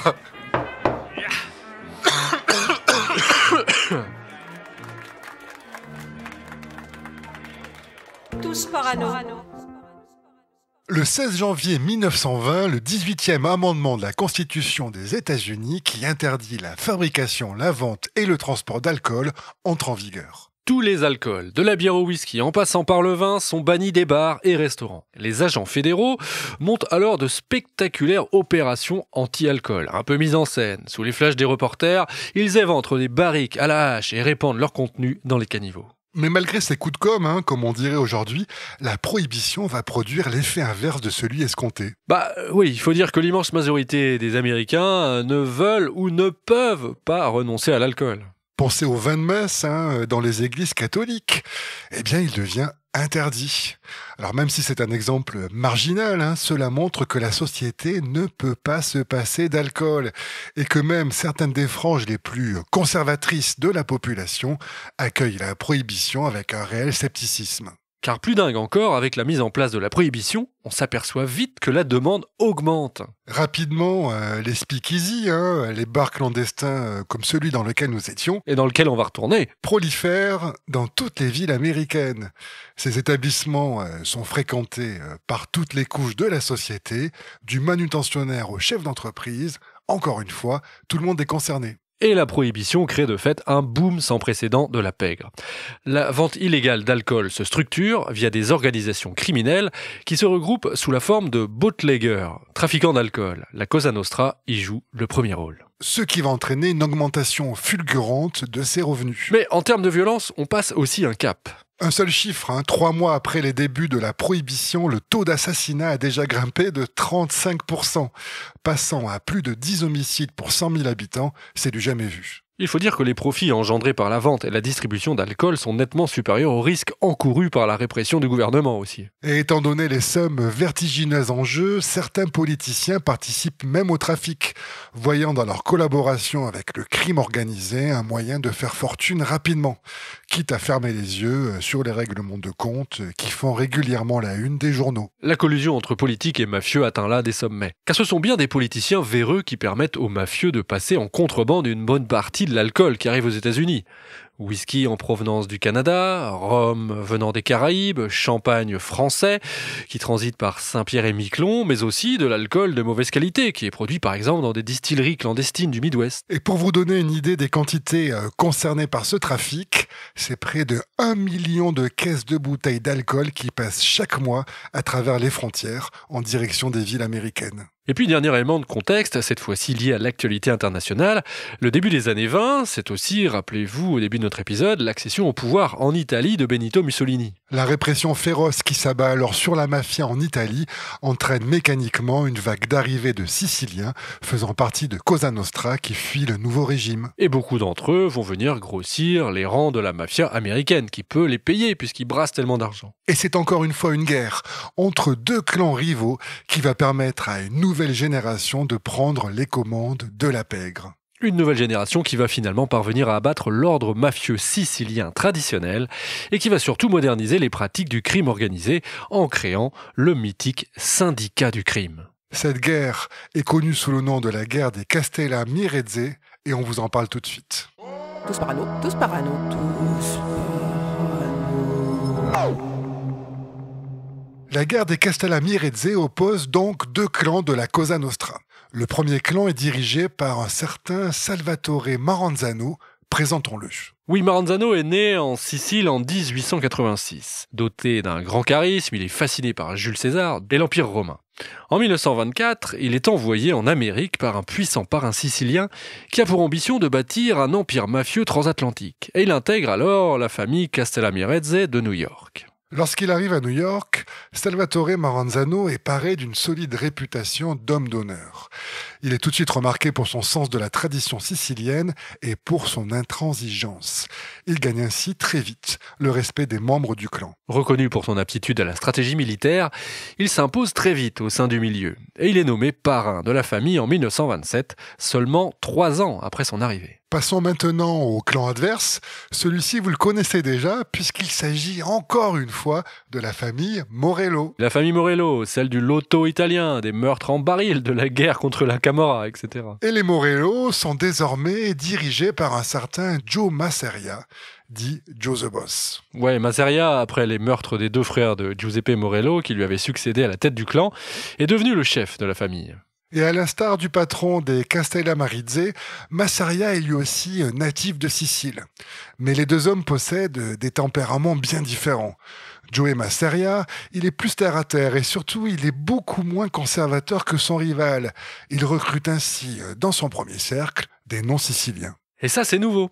Et parmi ces recrues étrangères, citons notamment quelqu'un dont vous avez forcément entendu parler, Al Capone.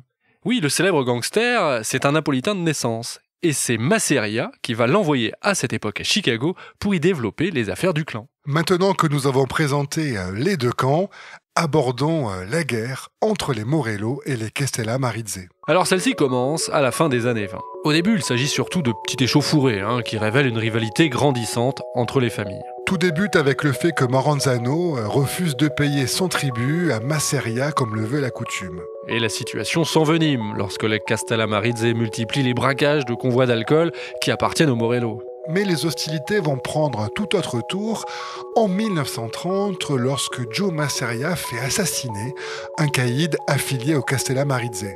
Ce caïd en question, il avait pour but de s'emparer de son entreprise de raquettes de livreur de glace. Oui, alors faut comprendre qu'à cette époque, s'il y avait un business de la glace dans toutes les villes, partout, un commerce important étant donné qu'il n'y avait pas de réfrigérateur. Et la mécanique de la vendetta est engagée. Plusieurs dizaines de meurtres sur tout le territoire américain sont commis durant les mois qui suivent. Et si au début du conflit, la famille Morello semblait clairement plus puissante sur tous les plans, ressources, hommes ou alliances, la situation ne tarde pas à échapper à Joe Masseria. En fait, c'est presque tout le premier cercle de Masseria qui est assassiné en quelques mois. Comme on a pu le dire, Maranzano est un grand stratège et il multiplie les guet-apens.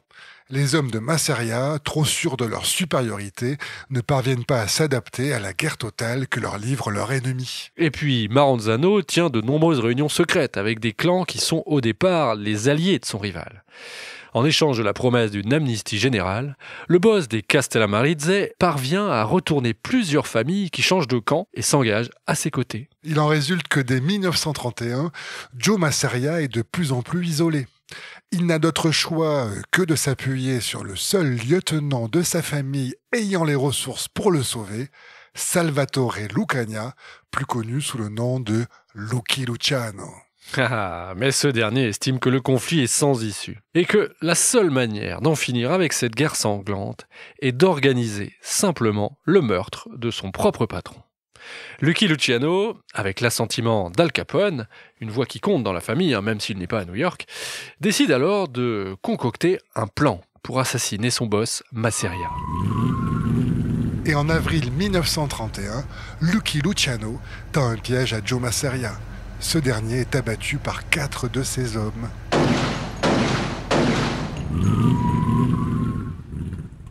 Fait sans précédent dans l'histoire du crime organisé, Salvatore Maranzano devient alors l'unique chef de la Cosa Nostra à l'échelle nationale. Il prend le titre de Capo di tutti capi, le boss des boss. Disposant d'une garde rapprochée de 600 hommes, son autorité est reconnue sur l'ensemble des États-Unis. Et à New York, il décide de partager l'ensemble de la ville entre 5 familles qui disposent chacune d'un territoire qui leur est propre et qui s'engagent à se référer au puissant chef de la Cosa Nostra pour prendre toute décision importante. La priorité est donnée au business. Maranzano réorganise également la Cosa Nostra en suivant la hiérarchie inspirée des légions romaines. Souvenez-vous, sa passion. Lucky Luciano est lui propulsé à la tête de ce qui reste du clan Morello, qui est l'une des 5 familles qui se partagent New York. Notons d'ailleurs que cette organisation en 5 familles existe toujours de nos jours, mais on y reviendra plus tard. Mais si Maranzano s'impose suite à ces événements comme le plus puissant chef de la mafia américaine de l'histoire, son règne va finalement être de courte durée. Maranzano, redoutable chef de guerre, mais en temps de paix, ses défauts lui portent préjudice. Son goût immodéré pour la tradition, son rigorisme, vous l'avez compris, son manque de diplomatie, son arrogance auprès des autres patrons et son penchant à comparer son organisation à l'Empire romain, ça fait grincer des dents dans ses rangs. Lucky Luciano, notamment, vit mal les coups de sang incessants du parrain ainsi que son refus de moderniser réellement l'organisation. Et puis, il y a une vraie différence culturelle entre les deux hommes. Luciano, il est de la nouvelle école, il se sent plus américain qu'italien. Il veut établir un partenariat avec plusieurs mafieux juifs, avec lesquels il s'est lié d'amitié, mais il se heurte à l'antisémitisme de Maranzano, qui s'oppose à toute évolution dans ce sens. Mais le capo di tutti capi a des grandes oreilles et il ne tarde pas à se rendre compte que son pouvoir est contesté. Pour asseoir son autorité, il projette alors de faire assassiner Lucky. Lucky, il a vent du projet. Il prend donc les devants. Il envoie une équipe de gangsters juifs déguisés en agents du fisc qui égorgent Maranzano dans son propre bureau. Le même jour, c'est un véritable massacre qui a lieu entre 40 et 90 membres de la garde rapprochée de Maranzano sont assassinés par des hommes commandités par Luciano. Un épisode d'une extrême violence qui est passé à la postérité sous le nom des vêpres siciliennes.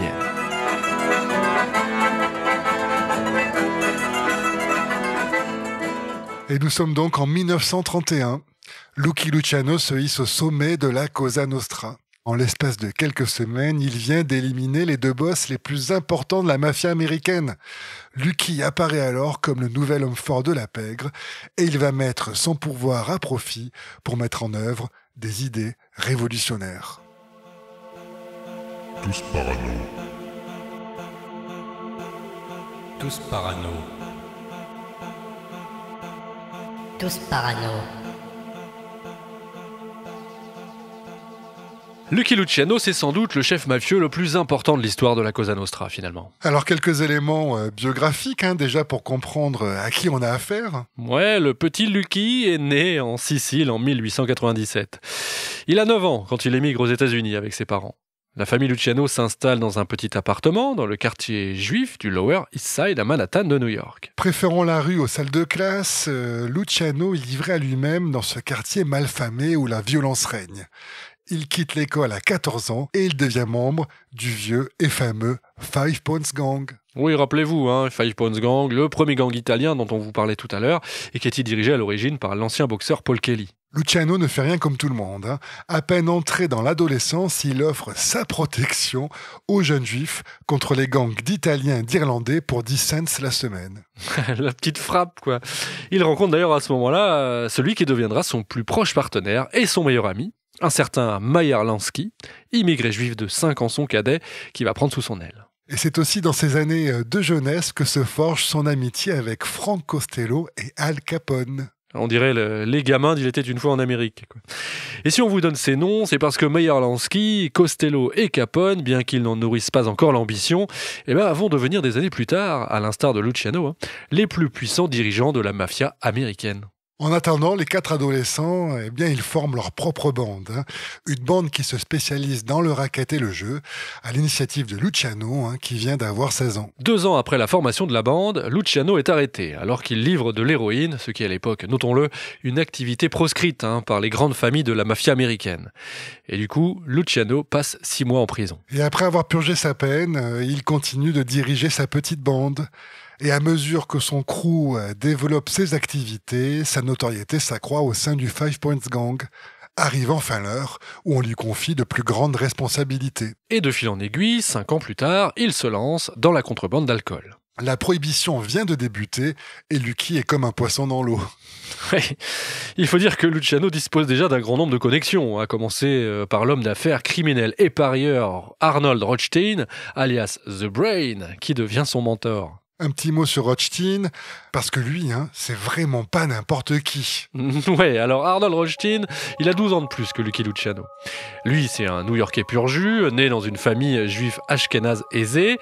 Il a commencé sa carrière comme un joueur professionnel de billard et puis de cartes aussi. Et ça, c'était pour le compte de Monk Eastman, souvenez-vous, le chef de gang rival du Five Points Gang, dont on en parlait tout à l'heure.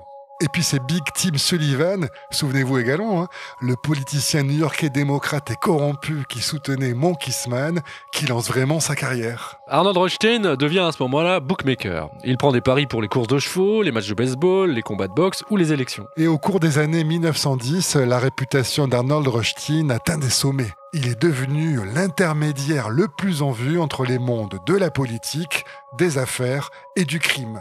Il reçoit alors des commissions juteuses en rendant service à un peu tout le monde dans la haute société. Pour preuve, un journaliste new-yorkais de cette époque écrit que Rothstein, je cite, enfourne de l'argent dans toutes les bouches jusqu'au cabinet de la présidence. C'est dire. Et en 1919, il devient, bien malgré lui, une célébrité nationale suite au plus gros scandale de ces années-là. Rothstein aurait truqué les World Series, la finale du championnat de baseball, autrement dit l'événement sportif le plus populaire à cette époque. Même s'il est finalement acquitté, son rôle en tant que principal financier de la pègre ne fait aucun doute. Et de fait, il a accumulé une gigantesque fortune. La prohibition représente ainsi une aubaine pour faire fructifier ses gains, et il se lance dans le trafic d'alcool. Et c'est à cette occasion qu'il engage des hommes pour protéger ses convois, notamment un certain Lucky Luciano. Oui, parce que Rothstein, il l'a tout de suite repéré, ce Luciano. Et il le prend sous son aile et devient son mentor. Il lui montre comment diriger la contrebande d'alcool comme une vraie entreprise. Et puis, il soigne aussi la réputation du jeune mafieux auprès des plus prestigieux clients. Il lui apprend même comment se tenir dans la haute société. Et avec son soutien financier et l'aide de ses comparses de toujours, Frank Costello et Meyer Lansky, Lucky Luciano monte alors une association de bootleggers qui intègre le Big Seven, l'alliance des 7 plus gros bootleggers américains. Et à partir de là, Luciano devient une figure incontournable dans le paysage de la mafia américaine. En 1925, il réalise un chiffre d'affaires de plus de 12 millions de dollars par an. Alors déjà aujourd'hui, ce serait pas mal, mais imaginez à cette époque, il y a un siècle. Alors même si la plus grande partie de ses revenus est reversée à des politiciens et des policiers corrompus, on parle de 8 millions, bon, il lui en reste quand même dans la poche. C'est le moins qu'on puisse dire, Luciano dirige tout simplement le plus grand trafic d'alcool à New York. Ses activités s'étendent même jusqu'à Philadelphie et il poursuit en parallèle son activité de trafic d'héroïne, bien que cela soit toujours très mal vu du côté des différents clans de la Cosa Nostra. C'est dans ce contexte que la guerre des Castellamarize survient. Comme on l'a déjà vu, après avoir supprimé coup sur coup les chefs des 2 familles rivales qui s'opposent dans ce conflit fratricide, Lucky Luciano devient donc le boss des boss. Ça me rend parano. Je suis parano. Je suis parano. Tous parano. Nous avions arrêté notre récit à ce moment-là pour faire la bio de Lucky Luciano et de celui qui lui ouvre les portes du beau monde, Arnold Rothstein. Reprenons donc notre histoire en 1931. Oui, une fois les vieux parrains éliminés, Lucky Luciano prend officiellement pour conseiller son ami Meyer Lansky. Oui, Lansky, rappelez-vous, c'est le petit juif que Lucky a pris sous son aile alors qu'adolescent, il faisait ses débuts dans le crime organisé. Et les 2 hommes ont alors les mains libres pour imposer leur vision, le syndicat national du crime. Alors, tout part d'une réunion organisée à Atlantic City, la cité balnéaire du New Jersey, considérée comme la capitale du vice à l'époque. Sont conviés les plus grands gangsters de l'époque sous la supervision de Luciano. Un certain Nucky Johnson, parrain d'Atlantic City, met à disposition plusieurs suites de son plus luxueux hôtel pour accueillir ce beau monde. Vous connaissez peut-être ce personnage à travers l'excellente série HBO qui a pour nom Boardwalk Empire, série qu'on vous conseille, bien sûr, même si elle prend quelques petites distances avec la réalité historique, et qui raconte la vie de ce Nucky Johnson, joué par un Steve Buscemi au top. Oui, d'ailleurs, on assiste à la tenue de cette réunion dans la série. Et bien si on en écoutait justement un extrait. Oh oui, s'il te plaît. Merci à tous d'être présents. Cette table n'est pas ronde pour rien. Personne n'est à un bout. Personne ne préside. Plus personne ne se fait descendre sans l'accord de tous. Ce sera mis au vote. Les moindres conflits, où que vous alliez, Nouvelle-Orléans, Kansas City, Saint-Louis, se réglera ici, par nous tous, avant qu'on perde le contrôle. L'ancienne manière de travailler, c'est terminé. Les vieilles moustaches sont mortes et enterrées. Nos amis, nos associés, les Juifs, les Irlandais, ce que vous voulez. Si c'est bon pour les business, c'est bon pour nous. On n'a aucune raison de se limiter. L'avenir nous appartient, les amis. Bien dit. Salute. Salute. Cette réunion en question dure donc 6 jours et elle rassemble Siciliens mais aussi Napolitains, Juifs et Irlandais.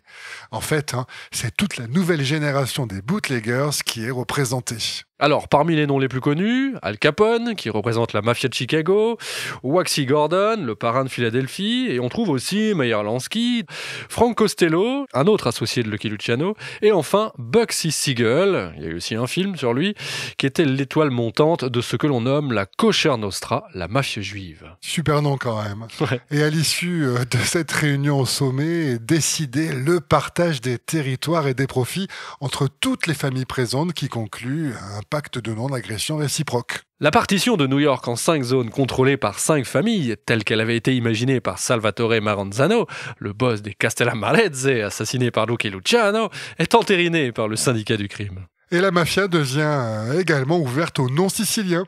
Et de fait, le syndicat du crime jette les bases d'une alliance durable entre la Cosa Nostra et la Kosher Nostra, ce qui était depuis longtemps le grand projet de Luciano. Eh oui, le petit Italien qui a grandi dans le quartier juif, il n'a pas peur des alliances. Et puis, 2 ans plus tard, une nouvelle réunion se tient à Chicago. Là, on est sur les terres d'Al Capone. Cette seconde réunion aboutit à la création d'un autre organisme, la Commission, qui est cette fois-ci composée exclusivement d'Italo-Américains issus de la Cosa Nostra. Oui, la commission devient en fait l'organe qui chapeaute le syndicat du crime. De cette manière, les Italiens gardent quand même la main mise sur le système. Et la commission est composée de 7 patrons, soit les 5 chefs des familles new-yorkaises, dont bien sûr Lucky Luciano, auxquels s'ajoutent 2 hommes, le boss de Chicago, Al Capone, et le patron de la famille de Buffalo. Luciano est nommé président de cette commission, titre presque honorifique parce qu'il est convenu qu'aucun chef mafieux ne doit dominer l'ensemble du crime organisé normalement. Oui, c'est bien le principe d'une direction collégiale qui est adopté. Les conflits sanglants ne sont pas bons pour le business.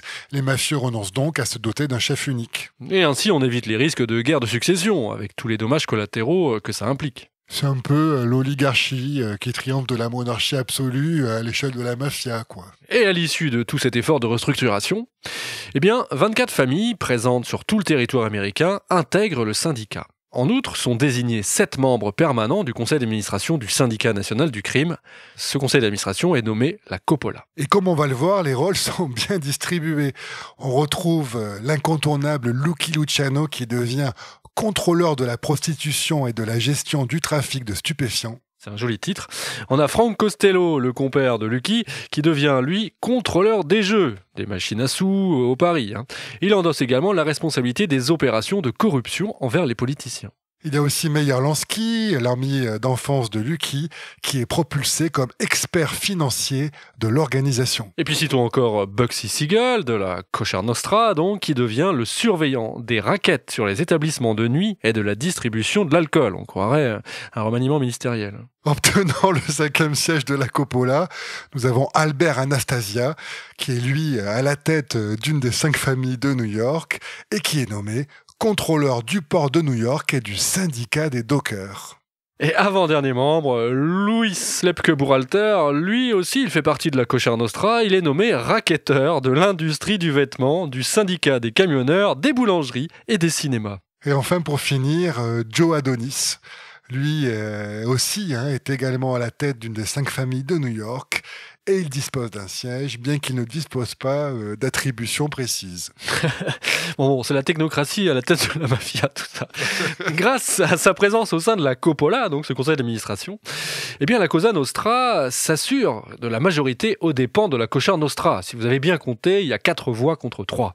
Et puis en parallèle, le syndicat du crime met en place une branche chargée de l'assassinat des membres de la Cosa Nostra coupables d'avoir contrevenu à ses règles. Ouais, c'est incroyable.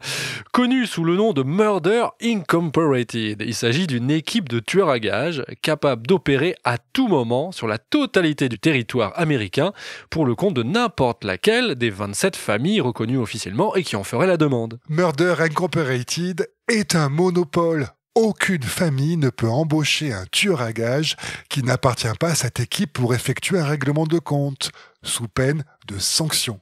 C'est quand même fascinant quand on y pense. Hein. Ah ouais, c'est dingue. Et pour vous donner une idée, en 1941, donc une dizaine d'années après sa création, on estimera que plus de 1000 hommes ont été méticuleusement éliminés par Murder Incorporated. Tout est en place, ça y est, plus rien n'est laissé au hasard. Pour une période relativement longue, c'est là Pax Mafiosa. Et de fait, il n'y aura plus de conflits majeurs entre clans rivaux. Eh oui, on peut dire que ça y est, la mafia a passé à un stade dans son développement. C'est l'âge de la maturité. Toutes les bases sont là pour que la Cosa Nostra se constitue comme un 6e pouvoir. Après l'exécutif, le législatif, le judiciaire, la presse et l'armée, voici venue la pègre. Ses revenus gigantesques engrangés sous la prohibition, sa capacité à corrompre les politiciens, juges et policiers locaux, la sophistication de son organisation, font que la mafia va être désormais capable d'influencer en profondeur le gouvernement, le droit, l'économie, bref, la société tout entière. Et à partir des années 30, l'ombre de la mafia va planer de plus en plus haut. Et à la suite d'Arnold Rothstein, Lucky et les principaux boss du syndicat du crime vont pouvoir développer des contacts politiques au plus haut niveau, de sorte que tout ou presque tous les présidents qui vont se succéder après la crise de 29 vont subir d'une manière plus ou moins forte l'influence de la pègre. Car pour imposer ses intérêts au sommet de la pyramide et parachever sa volonté de puissance, la Cosa Nostra n'a alors plus qu'une étape à franchir, celle de la Maison Blanche. Et elle va le faire. Et pas qu'un peu. Et tout cela sera l'objet de la deuxième partie de cet épisode. Ouais, ça c'est notre surprise. On vous donne donc rendez-vous d'ici une quinzaine de jours pour découvrir l'un des aspects les plus sombres de la première puissance mondiale, comment la mafia a déployé ses tentacules jusqu'à la Maison Blanche. Et oui, car cette fois, on n'a pas publié les 2 épisodes d'un coup. D'ailleurs, il y en aura peut-être même 3. Hein. On tente ici une nouvelle formule. Oui, et puis celui-là, il est déjà bien garni. La mafia, c'est bien dense. Alors, on casse les formats et on revient vite, promis. Mais d'ici là, on va pas se quitter comme ça quand même. Un petit morceau de fin, alors c'est ça que tu veux dire? Bah ouais. Bon alors on écoute quoi? Eh bien on pourrait écouter une tarentelle sicilienne, mais c'est un peu facile, alors je te propose plutôt de changer complètement d'univers. Ah, tu piques ma curiosité là, qu'est-ce que tu proposes? Je te propose d'écouter un morceau de ska. Du ska. En l'occurrence, une chanson d'un groupe anglais qui s'appelle Bad Manners. Ah, les mauvaises manières, ça c'est un groupe de l'époque de Madness, ça, les Specials, c'est tout ça, non? Oui, c'est tout à fait ça, le two-tone de la fin des années 70 et du début des années 80. Alors certes, Bad Manners est un peu moins connu que les 2 formations que tu viens de citer, mais c'est tout aussi excellent. Et donc le morceau en question, il s'appelle Mafia. Ah. On reste dans le thème quand même. Hey, Mafia des Bad Manners.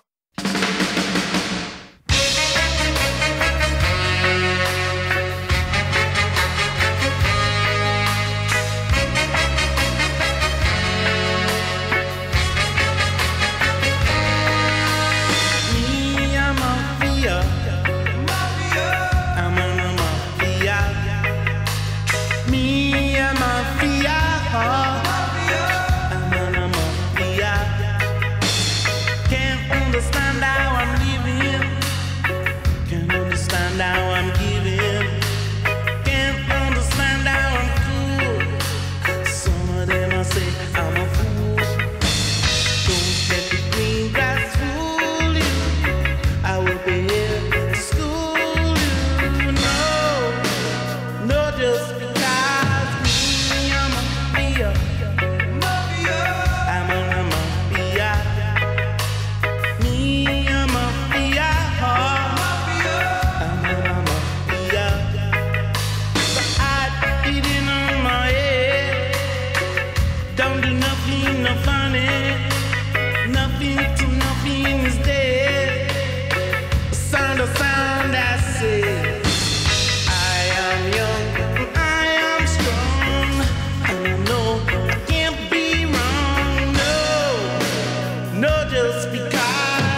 continuez. Si la mafia vous entend, qu'est-ce qu'on va faire?